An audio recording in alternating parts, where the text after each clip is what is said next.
Buenas tardes, bienvenidos todos a esta charla que hemos querido titular Paridad y Diversidad y hemos tenido que poner entre paréntesis el Women in Tech para dar una pista de lo que queríamos hablar, pero al final es un posicionamiento. No queremos hablar de Women in Tech, queremos hablar de competitividad y de cómo las empresas están afrontando el reto de la diversidad, especialmente en el sector tecnológico, y para ello tenemos representantes de los diferentes sectores. Tenemos a Nestlé, una corporación que tiene un hub digital importante en Barcelona. Charlotte, buenas tardes. Tenemos a Judith, que es una emprendedora que además ha estado en la competición europea e internacional de Women in Tech y nos contará su experiencia. Tenemos a Jordi, del sector de los recursos humanos, Talent Match, y después está Gemma, de Day One. Gracias por acogernos en vuestro espacio, y además experta en cultura organizativa, que nos va a ayudar un poco a dar la visión.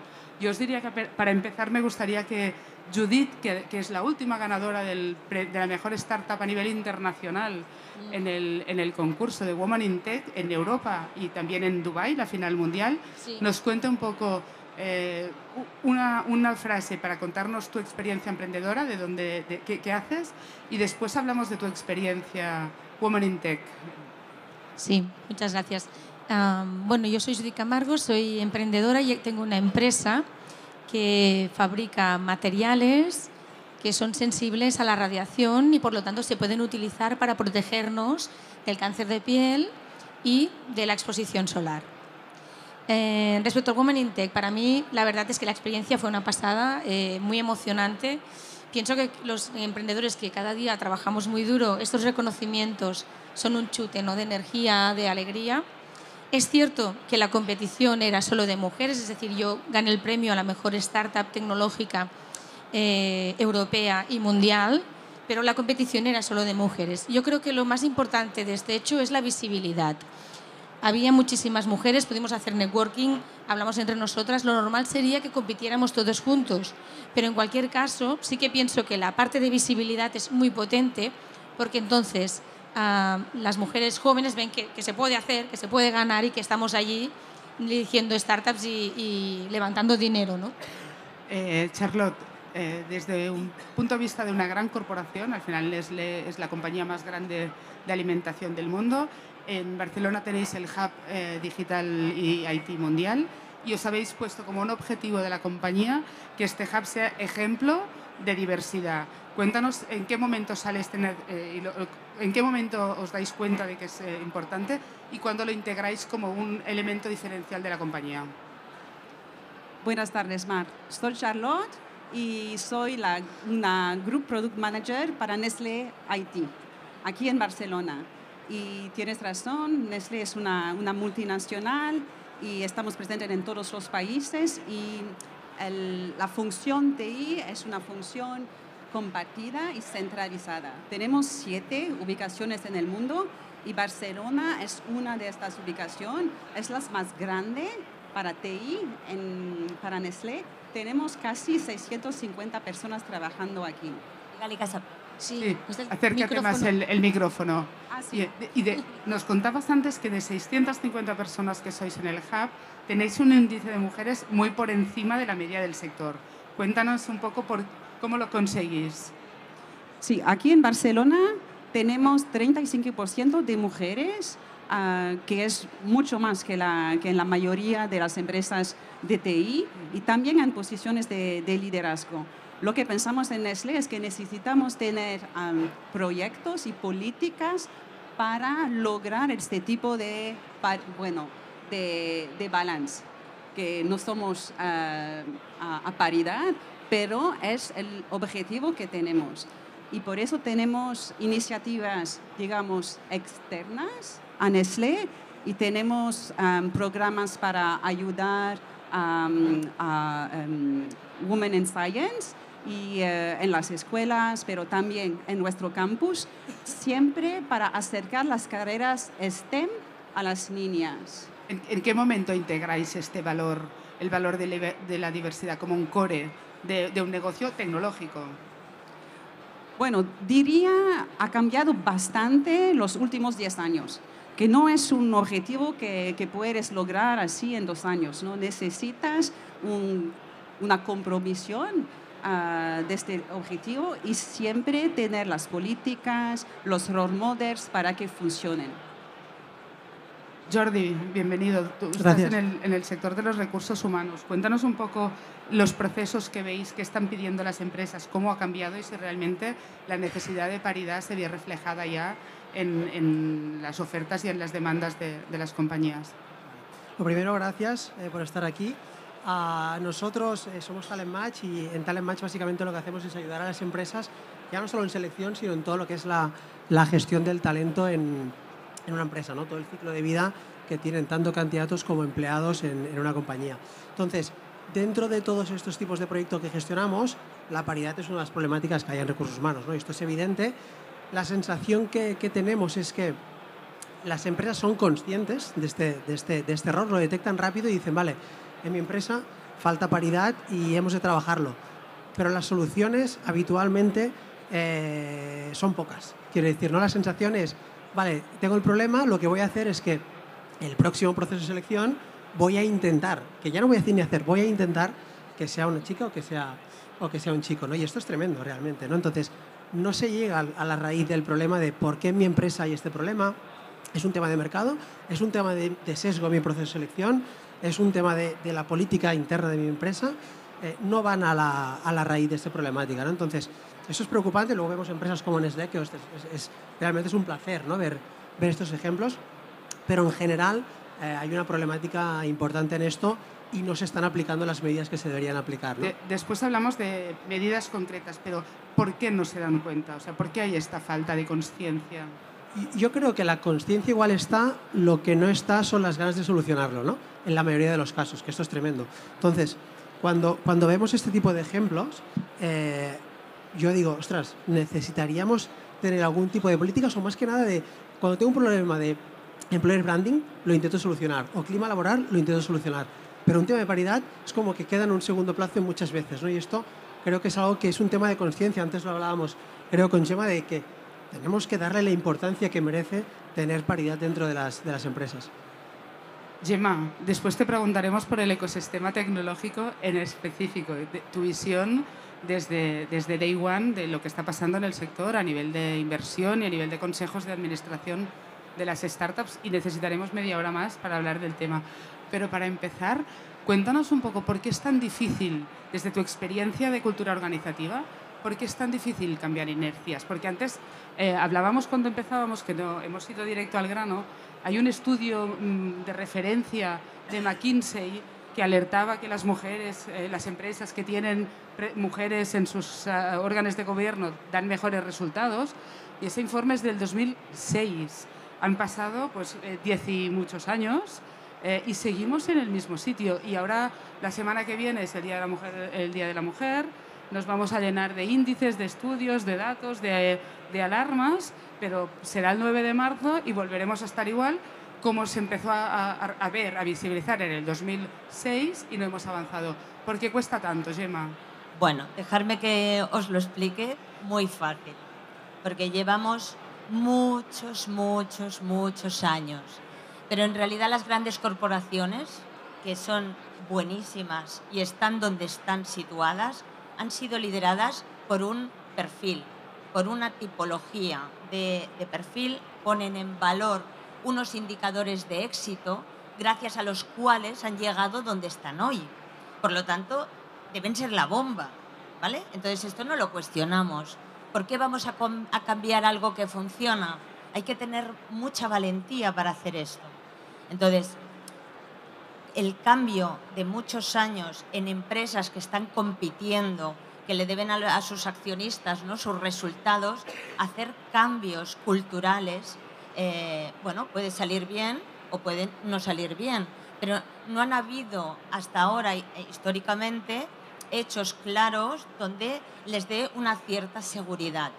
Por lo tanto, hoy están convencidos y han tomado conciencia de que la diversidad, no tanto la paridad, yo prefiero no hablar de paridad, yo creo que es la diversidad de las miradas, enriquece cualquier proceso de decisión, cualquier proceso. Entonces, aparte de la legislación, la ley de igualdad, las cuotas en los consejos de administración, hace que las grandes compañías, ahora también para ser valoradas, tienen que tener unos ratios de diversidad que le dé confort a los inversores. Porque los inversores, en ese sentido, sí que están ya convencidos. Entonces, ¿por qué cuesta? Bueno, porque los indicadores de éxito son de otros perfiles.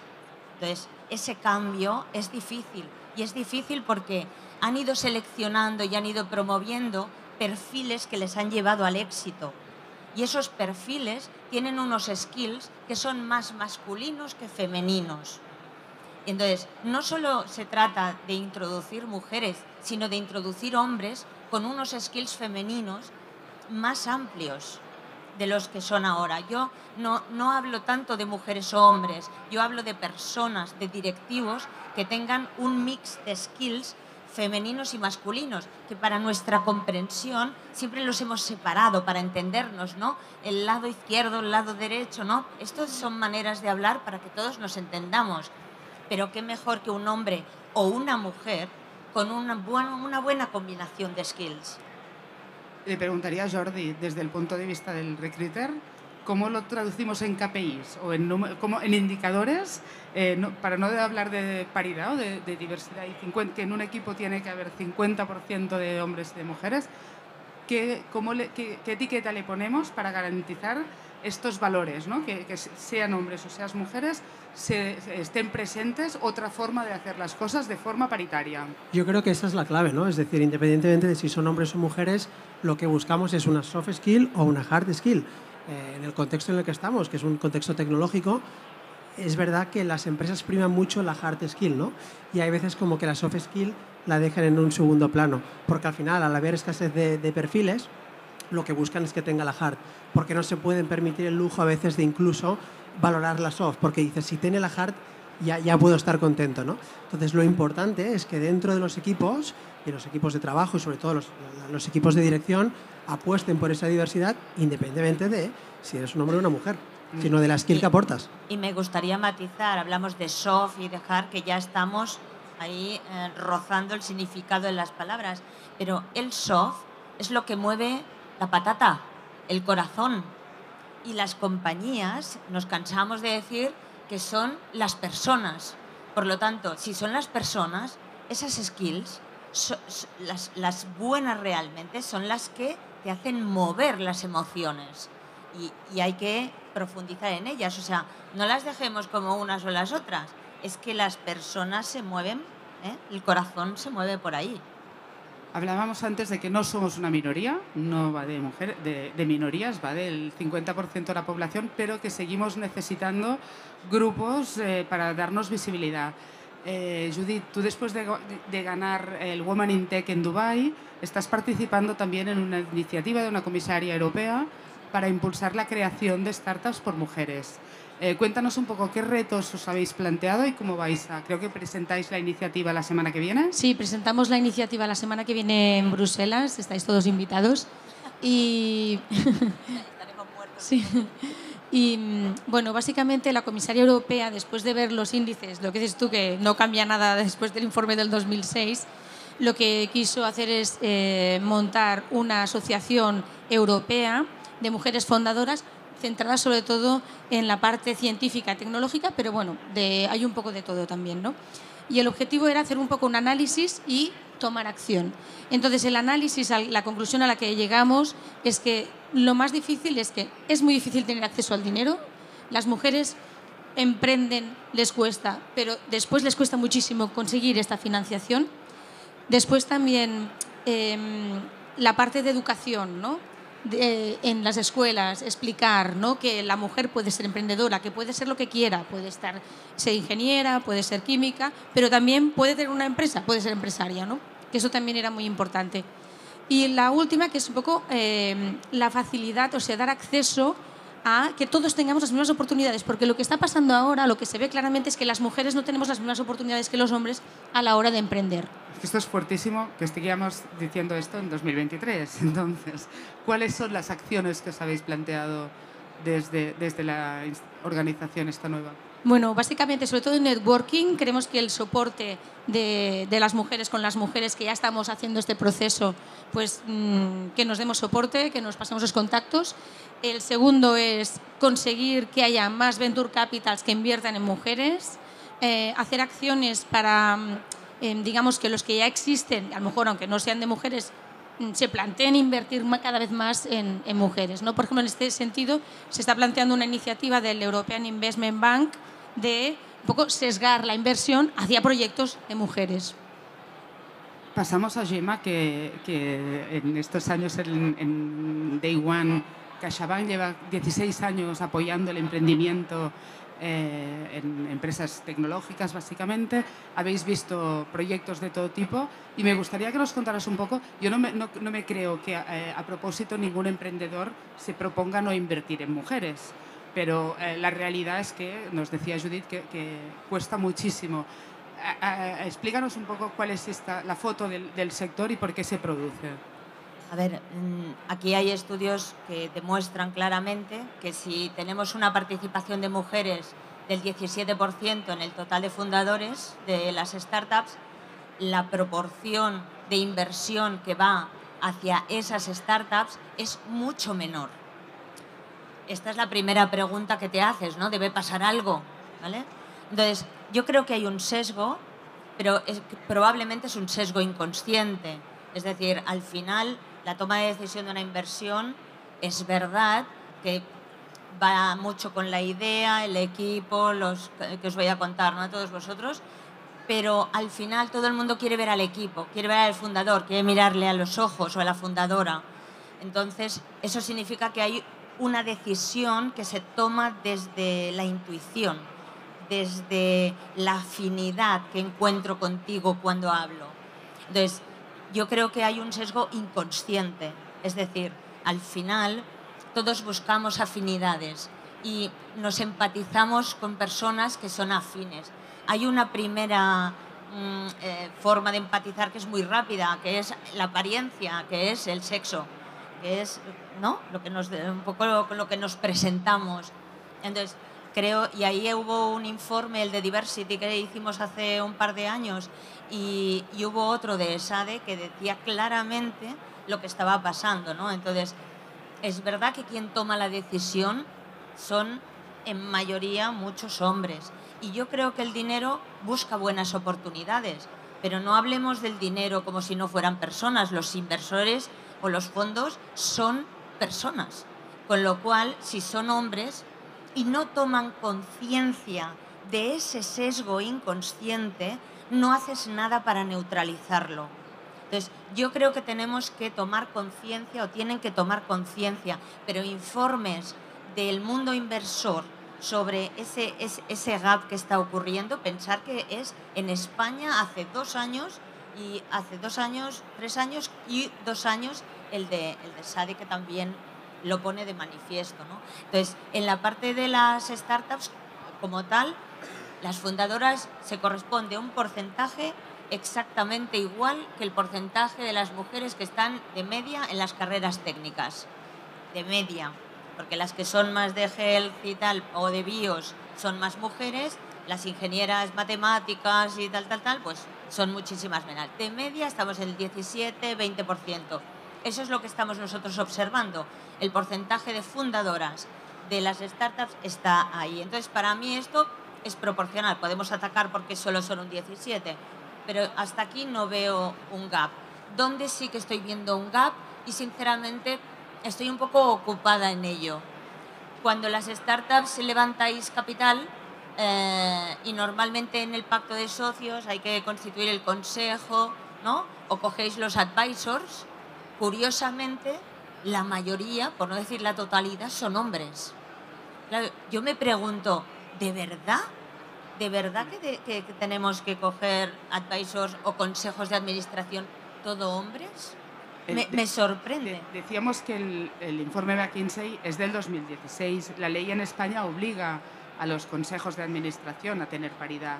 y en las cotizadas ya están, a ver si encuentro la cifra, ya son un 36% de mujeres, cuando hace 10 años eran menos del 6%. Porque está regulado. Cuando les han obligado, han pasado del 6 a casi al 40 en poco tiempo. Sí. Claro, estamos en el sector startups y está Pero es que lejísimos. En el sector startups la cultura prácticamente no está hecha. O sea, llevamos tan poco tiempo, las grandes corporaciones tienen una cultura, pero ahora el ecosistema está creándose esa cultura. Pero todas estas personas de base tecnológica son suficientemente jóvenes y recientes como para saber y conocer que la diversidad les va a dar competitividad. ¿Por qué no lo hacen? ¿Por qué lo olvidamos? Hablábamos antes del papel que tienen las startups en la industria en general como punta de lanza para introducir la innovación y la transformación. Y en cambio, en este aspecto del talento no está pasando. Yo no sé si a nivel corporativo, ¿cómo lo afrontáis? Es decir, ¿cuál tiene que ser el rol? Si en otras cosas son las startups las que crean el modelo y las que están liderando la transformación, no sé si en este caso puede ser la gran corporación con valores como vuestro caso, quien haga de role model, ya no solo en los equipos directivos y tecnológicos, sino a nivel de la educación STEM, que salía como uno de los grandes puntos débiles, ¿no? ¿Cómo lo veis desde la gran corporación? Sí, totalmente. Creo que las multinacionales, las corporaciones tienen una responsabilidad en tomar este asunto y desarrollar las carreras de las mujeres, ¿sí? Y es verdad.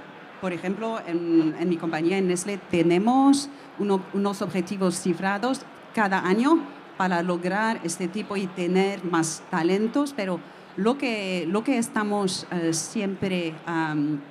lo que tenemos como objetivo es tener un porcentaje de mujer en posiciones de liderazgo, que me parece bien porque, como lo decías, con este tipo de objetivo tienes que trabajar también para el futuro. Necesitamos ver las dos perspectivas del problema, que es ahora y mañana también. Y trabajamos con bastantes escuelas, siempre para acercar a las niñas con carreras STEM, pero lo que hacemos adentro de Nestlé es que tenemos unas mujeres líderes que son muy implicadas, que soy parte del grupo también, y damos charlas todos los 3 meses globales para los departamentos de TI, pero también más globalmente. Y todos podemos hablar de diversidad, de inclusión, que la cuestión del género es una de las temas, pero solo uno. Porque la verdad, como decías, es que cuando tomamos este asunto globalmente, podemos ver el éxito y lograr unos 35-40% de mujeres, y como lo vivimos muy bien en este tipo de diversidad. Y creo que también, como decías, la idea del role model puede parecer a veces como anecdótica, no lo es, pero nada, es muy poderosa. Hace 5 años trabajaba en Australia para Nestlé y era antes del COVID, entonces teníamos eventos con los hijos de los empleados. Y mis hijos vinieron para este tipo de eventos, y en este tiempo teníamos una directora general que se llama Sandra Martínez. Y bueno, para mis hijos siempre era la jefe de Nestlé, ¿no? Y hace 2 años movimos aquí para Barcelona y me preguntó, ¿quién es la directora de Nestlé España? Y yo estaba, bueno, es un hombre. Pero, ¿sabes? A veces solo un role model puede hacer la diferencia. Es un cambio de mirada. Yo aquí a Jordi hoy le tenemos en esta cuota que nosotros normalmente huimos tanto de la cuota, ¿no? Pero que nos horroriza tanto ver panels solo de hombres. Hoy hemos evitado hacer un panel solo de mujeres. Te ha tocado la cuota, Jordi. Yo contento. Aprovechando que te tenemos aquí, sí que me gustaría ya no caerá más, deja. Que nos dieras un poco tu visión o tus consejos. Solemos hablar de que las mujeres muchas veces somos nosotras mismas, que no nos atrevemos, que no nos valoramos suficientes.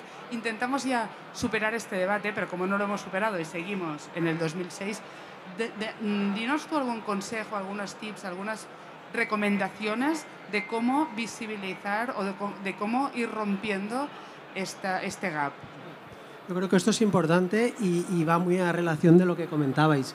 El role model es importantísimo, ¿no? Yo creo que cuando ya antes hablábamos de la base, ¿no? de esas niñas que están pues en la escuela y poder tener ejemplos de gente emprendedora, gente empresaria, gente programadora, chicas ingenieras. Yo creo que esto es muy importante de que lo asuman, de que, oye, puede ser una carrera para ella y que lo tienen que ver como algo normal, ¿no? No es algo raro, y que vean esos ejemplos a veces como tu hija, ¿no? Al final de decir, ostras, si ella lo hace, ¿por qué yo no? Yo creo que esto es súper importante para las candidatas que el día de mañana pues puedan tener esos roles. Y para las empresas yo creo que algo importante es sobre todo trabajar mucho el recruiting, de evitar y romper los sesgos, sobre todo esto es muy, muy importante. Nosotros, por ejemplo, utilizamos una herramienta de inteligencia artificial que no tiene la capacidad de poder sesgar, ¿no? En ese sentido. ¿Puede convertirse ya la diversidad en un elemento de decisión para que el talento decida ir a trabajar para una empresa? Por supuesto. ¿No? Es un poco el ejemplo que está creando Nestlé, va en esta dirección. Por supuesto, y al final la diversidad, como comentaba Gemma, es competitividad, ¿no? Y esto al final es un bien para la empresa, y yo creo que esto lo tienen que ver de esta forma. Creo que el mindset es que lo vean de esta forma, y al final trabajar con estas herramientas que sean neutrales para escoger al mejor candidato, mejor candidata, ¿no? Independientemente del género. Hemos llegado casi al final y os quería hacer una última ronda. No es casi una pregunta, es una pregunta abierta. Que os quedarais con una idea, con una recomendación, con una carta a los Reyes. O sea, después de esta conversación que venía de rato antes, que podemos continuar y que viene de antes del 2006 y que seguramente tenemos para años todavía, pero ¿con qué os quedáis? ¿Con qué objetivo o con qué avance? Una última idea, frase para cerrar.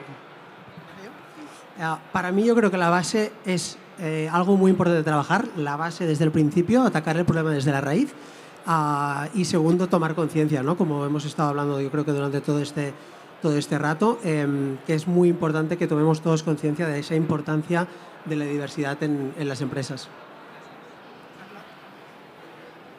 Diría definir unos objetivos cifrados para tener el CAP y empoderar a tu workforce a encontrar las soluciones.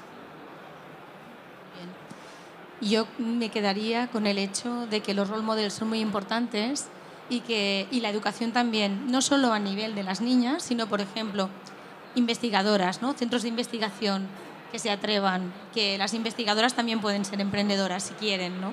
Entonces, para mí esto es muy importante, empujar sobre todo a las mujeres científicas e investigadoras a que creen sus propias empresas. Gemma, para cerrar. Bueno, yo no tengo una frase, tengo una petición. Creo que el sector tecnológico tiene que prestar atención a lo que realmente mueven las compañías, que son las personas. Entonces, creo que no hay una formación a nivel universitario que vaya asociada a toda la parte tecnológica sobre cómo se hace la cultura de una empresa. ¿Cómo hago crecer mi empresa si esa cultura no la acompaño con esa diversidad? ¿Cómo la hago crecer para que los componentes que yo tengo en esa compañía al final me acompañen en ese crecimiento, no que me lo limiten? Entonces, yo creo que hay una parte de formación que debería incorporarse a cualquier carrera técnica para hablar de desarrollo organizacional, para hablar de equipos y para saber qué es y a quién necesitas en cada momento en tu compañía y con qué skills. Y entonces contratar a la mejor compañía que te pueda hacer un proceso de selección con esa combinación y sepa analizar esa cultura en ese departamento, en esos órganos de decisión, y ya coger conciencia de tener unos advisors o unos consejos de administración que realmente te acompañen con una diversidad de miradas. Yo, para acabar de cerrar, me quedo con un deseo, que es que cuanto antes podamos dejar de celebrar el Día de la Mujer Trabajadora, podamos dejar de organizar charlas como estas, porque no sea necesario ya concienciar, ¿no? O sea, para mí el objetivo sería dejar de hablar de Women in Tech, porque sean personas in tech, people in tech, y hablemos de competitividad, de skills o de otras cosas. Pero seguiremos hablando de ello mientras sea necesario. Gracias a todos por esta charla y gracias a vosotros por estar aquí. Gracias. Gracias.